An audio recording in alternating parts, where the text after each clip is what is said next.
The morning sun spilled golden light over the hills of Lancaster, a quiet town where little changed, except the secrets people kept buried. At the edge of the town, a grand estate stood veiled in silence. It had once been full of life, but today it was draped in black. 26-year-old Noah Whitmore stood motionless in the study where his father, Richard Whitmore, had spent most of his life building a legacy.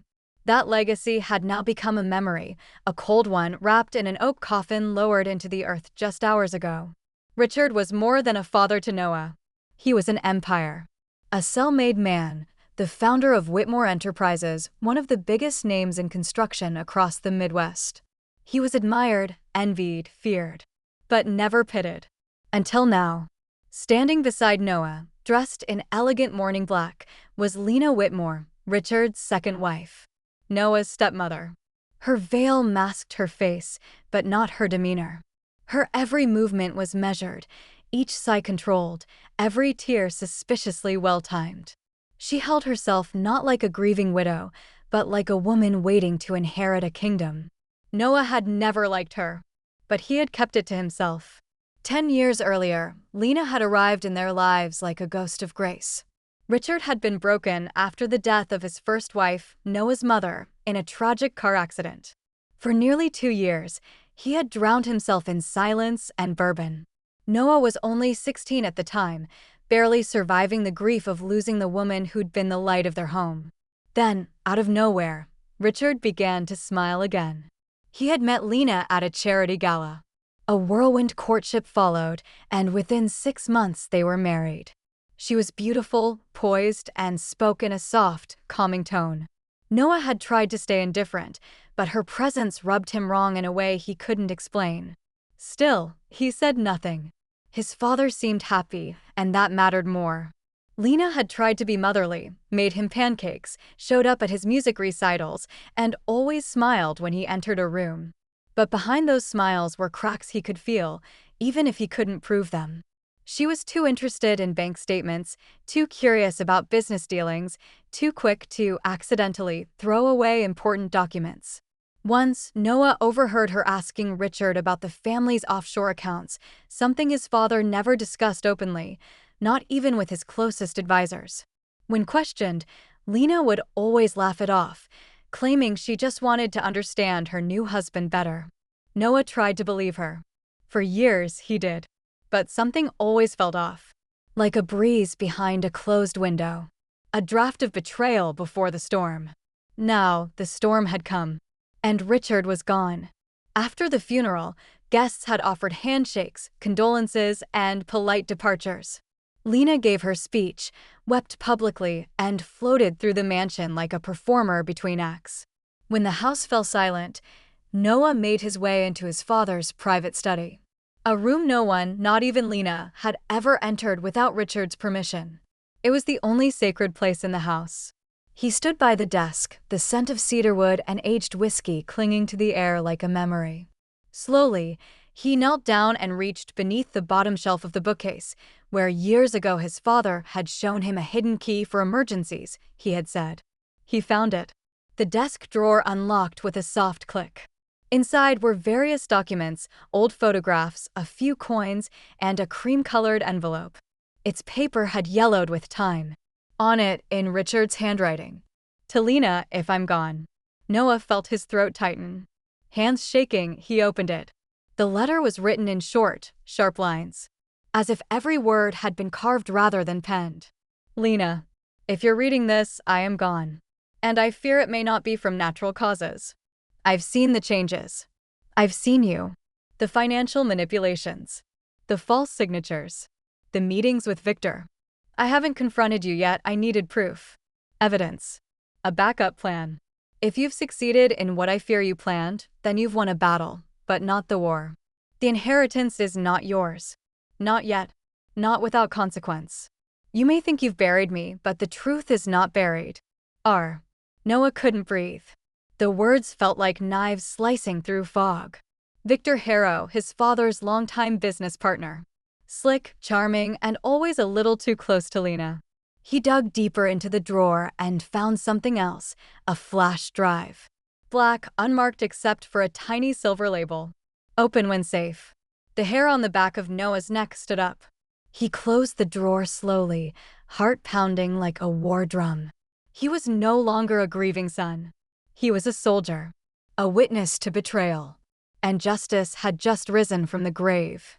Noah didn't storm into the living room waving the letter like a weapon. He didn't confront Lena with accusations or rage. That would have been too easy and too foolish. Instead, he watched her. Closely. Silently. He observed how she moved, who she called, what she signed. Within days, the subtle truths began to emerge. Long-standing household staff members, people who had been part of the Whitmore estate for decades, were suddenly dismissed. No warnings. No severance. Noah overheard Lena murmuring over the phone, her tone sharp and dismissive. Company records were harder to access. Noah's credentials, which once gave him a secondary but still valuable window into Whitmore Enterprises' internal systems, were mysteriously revoked. When he reached out to the accounting department, he was told to refer all inquiries to Mrs. Whitmore. Mrs. Whitmore. That name no longer felt like a title. It was a mask. One that was finally starting to crack. Noah contacted Margot Evans again. She was the family's estate lawyer, but more importantly, one of the few professionals Richard truly trusted. She agreed to a private meeting at her office in the city. When Noah handed her the letter and the flash drive, her brows furrowed deeply. He told me he suspected something, but I didn't think he'd document it. She plugged the drive into her encrypted laptop. What appeared next was a well-organized series of folders, each marked with dates and labels. Inside were audio files. Dozens of them. All recorded in Richard's private office. Noah immediately recognized the voices. "Victor, come on, Richard. She's your wife. Let her have a little more control." "Richard, control is earned. Not handed over like a checkbook. Victor, don't make it hard for her. You're not getting any younger." There were recordings of Lena too. Sweet at first. Then cunning. Her voice dipped into cold threats when she thought no one was listening. "Lena, if we wait too long, he'll change the will. Victor, he already suspects us. Lena, then we move soon." Noah sat back in the chair, his jaw clenched tight. His father had been preparing for this, recording, collecting, building a silent fortress of truth. He had died knowing this war would need to be finished by someone else. "Can we do something?" Noah asked, voice low. Margot looked at him, steel in her gaze. "Yes, but we'll need more than a drive. We'll need to blow this open smartly." Noah agreed. But first, he needed to know how deep this went. He started investigating from the outside. Using a private number, he contacted employees, former staff, and old business associates. Most were hesitant, but a few were honest. They described Lena's sudden influence, Victor's aggressive presence in recent meetings, and strange financial decisions that bypassed board approval. Then came the call that shifted everything. Margot said, "There's someone who's contacted me. Her name is Elena Grant. She says Richard was her biological father." Noah froze. "What?" "She's not after money. She didn't even want to be named in the will. But after Richard's death, she found a letter from him. It confirms everything. And DNA backs it up." Noah agreed to meet Elena at a small cafe outside of town. She was nothing like he expected. In her early 30s, soft-spoken, warm, and hesitant. A high school art teacher from Portland. She looked at Noah with cautious eyes, the kind worn by someone who had been shut out of too many homes. "I didn't want to interfere," she said. "My mom told me Richard sent support through an anonymous trust. I never met him. But last year, he wrote to me. Said he wanted to know me. And then, he died." Noah believed her. Maybe it was the tremble in her voice. Maybe it was the way she carried herself, not like someone chasing fortune, but someone looking for answers. He showed her the letter. The flash drive. Her face went pale. "I think he knew he didn't have much time left," she whispered. They made a pact that day, not just to expose Lena and Victor, but to protect what Richard had built. As his children. Days later, Elena called Noah with another revelation. "My mother kept something. Said it might matter one day." It was a key to a safety deposit box Richard had created in Elena's name years ago. Together, they visited the bank. After identity verification, The manager opened a slim metal box. Inside was a thick envelope marked, "In case something happens to me." They opened it. Inside were copies of a new will, one Richard had signed 3 months before his death. In it, he formally removed Lena from his estate. All business holdings, property, and finances were split between Noah and Elena. The document referenced financial misconduct and cited a loss of trust. Attached were dozens of legal documents, offshore accounts redirected into blind trusts, photographic evidence of forged signatures, screenshots from Richard's private cloud, and one piece that made Noah's blood run cold. A typed and signed memorandum between Lena and Victor discussing their plan to transition Richard out using medical leverage. It wasn't just betrayal. It was murder. Armed with this arsenal, Noah and Elena met with Margot. She reviewed everything carefully and nodded grimly. This is enough to sink them. But legal proceedings are slow. You need something faster. More definitive. Noah thought for a long moment. Then the idea came to him. The gala. The annual Whitmore Foundation Gala was 2 weeks away, a lavish event attended by media, board members, political figures, and international investors. Lena was set to make her first official appearance as the new public face of the Whitmore legacy. If they could expose her there, with full public visibility, the impact would be irreversible. Tommy, a cybersecurity expert and an old college friend of Noah's, was brought in to assemble a timed, encrypted video package. All recordings, documents, scanned signatures, cross-verified metadata. A full, irrefutable visual record of betrayal, manipulation, and potential homicide. While Tommy worked, Noah and Elena quietly reached out to board members. One by one, they shared the truth carefully. Not everyone believed them immediately, but the evidence was too overwhelming to ignore. A silent alliance began to form. The night before the gala, Noah stood in his father's study. He looked out the window, remembering the last time Richard had scolded him for skipping a board meeting. "You'll lead one day," Richard had said. "I'm just waiting for you to realize it." Now he had. The estate was quieter than ever that evening. Lena had no idea what storm was about to hit her. Noah walked past her in the hallway. She smiled sweetly. "Are you nervous about tomorrow?" she asked. "No," he said, voice even. "I'm ready." She tilted her head, studying him, but said nothing. In her eyes, the kingdom was already hers. By dawn, it would collapse. The Whitmore Foundation Gala was always the highlight of the season, an opulent gathering where the wealthy flaunted their power under the guise of philanthropy. The rooftop venue glittered with crystal chandeliers and gold-accented decor. Champagne flowed. Cameras flashed. Socialites mingled with industry elites, and somewhere in the background, a string quartet played music no one really listened to. Lena arrived fashionably late, dressed in a crimson silk gown that turned every head in the room. Her smile was precise, designed. On her arm was Victor Harrow, sleek as ever in a designer tuxedo, his teeth flashing in rehearsed laughter as he exchanged pleasantries with old men who barely trusted him. Noah stood near the bar, watching silently. He was in a tailored black suit, his face unreadable. Across the room, Elena blended in with the crowd, holding a flute of champagne, but drinking nothing. Lena was scheduled to speak at the peak of the evening. She had rehearsed the speech herself, an ode to Richard, full of graceful lies and polished platitudes. It would be her final step in publicly claiming the empire.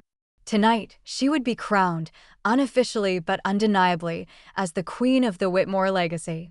But what Lena didn't know is that the crown was made of ash. As the host tapped the mic and welcomed everyone, Noah felt time begin to slow. Tommy, seated discreetly near the AV control booth, gave a slight nod. Noah's heart beat calmly. All that needed to be done had already been done. The host introduced Lena. She glided to the podium with effortless poise. "Good evening," she began, her voice smooth and practiced. "It's an honor to speak to you tonight, not just as Richard's wife, but as a steward of the dreams he poured into this world." She went on, talking about legacy, resilience, generosity. The crowd listened politely. And then, at minute 4, the screen behind her, meant to show a slideshow of Whitmore projects, flickered. For a brief moment, Lena looked confused. The lights dimmed. The room stilled. The screen turned black and a single phrase appeared in stark white letters. The truth about Richard Whitmore's death. There was a murmur. Some assumed it was a tribute. Lena's eyes widened slightly. Victor stiffened behind her. Then Richard's voice played. If you're watching this, I am gone. But I was never blind. It wasn't a slideshow. It was a confession. A revelation. A storm. Audio clips began. First subtle, then damning. Victor, he's slipping. One more dose and he won't wake up. Lena, the will. We need it changed before that. Victor, don't worry. He won't see it coming. Footage followed, date-stamped images of Lena accessing private files, Victor forging signatures, emails exchanged from burner accounts. Then came the testimony. Alan, the pharmacist, she requested a stronger dose. Said it was doctor-approved. But I never saw any prescription. Overlay, no medical records found.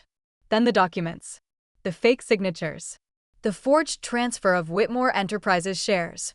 Finally, Richard's revised will removing Lena completely and naming Noah and Elena as the sole heirs. There was no music. No narration. Just silence between each new wave of evidence. The room went from curious to disturbed to horrified.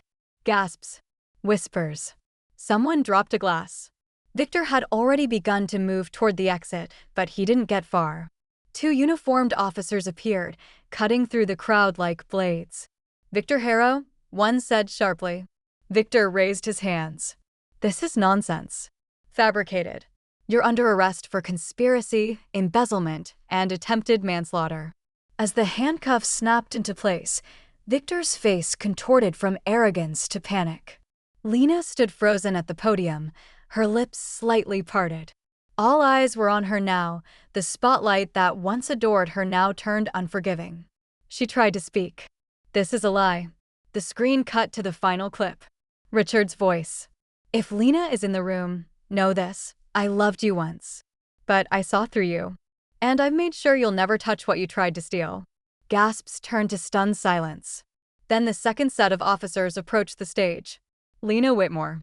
You're under arrest for fraud, forgery, and criminal conspiracy. She staggered back. You can't. From the side, Elena stepped forward. She looked Lena directly in the eyes. You tried to erase us. But we were never gone. We were just waiting. As the handcuffs closed around Lena's wrists, she looked at Noah for the first time, truly looked at him, and saw not a grieving stepson, but a man she had underestimated for far too long. Noah didn't say a word. His silence was louder than any verdict. The media erupted. Phones filmed. Journalists pushed forward. Photos were taken of Lena's fall from grace in real time, snapshots of justice being served. The Whitmore name, once again, belonged to the right hands. The weeks that followed were quiet, strangely peaceful. The Whitmore estate, once cloaked in the oppressive silence of suspicion, now breathed with a new energy. The halls no longer echoed with half-truths or manipulated whispers. Instead, they welcomed a new kind of life, honest, healing, human. Lena and Victor's trial dominated headlines for a while. Prosecutors laid out a case built on audio evidence, financial records, witness testimony, and the amended will. The forged signatures. The illegal medication. The conspiracy. The betrayal. There was no loophole wide enough for them to escape through. Victor was sentenced to 20 years in federal prison. Lena, even with her expensive lawyers and false sob stories, was handed 15. The court called their actions cold, calculated, and corrosive to the very core of trust. But Noah didn't attend the sentencing. He didn't need to. The real justice had already been delivered, not in a courtroom, but in the court of truth. He focused instead on rebuilding what remained. With the board's support, Noah and Elena took joint control of Whitmore Enterprises. They restructured quietly, removing the rot Lena and Victor had planted deep within. They didn't just preserve their father's legacy. They honored it. At first, their rhythm was awkward. After all, they had grown up in completely different worlds.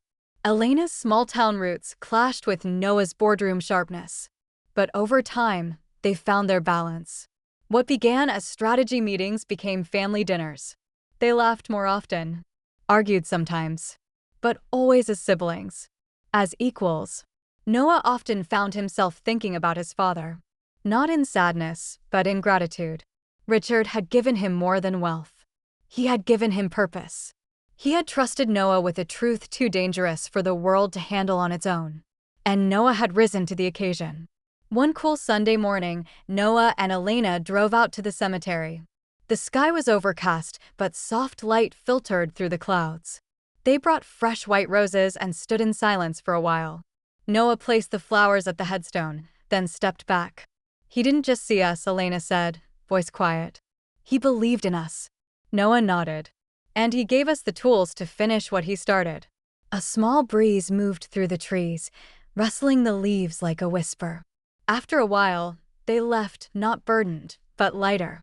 Back at the estate, Noah entered the study. His father's desk remained polished, unchanged. On it sat a single framed letter, the one addressed to Lena, the one that started it all. He read it often, not because he needed to, but because it reminded him of something simple yet powerful, that even in death, truth has a voice. As spring came, so did change. The staff returned. The company flourished.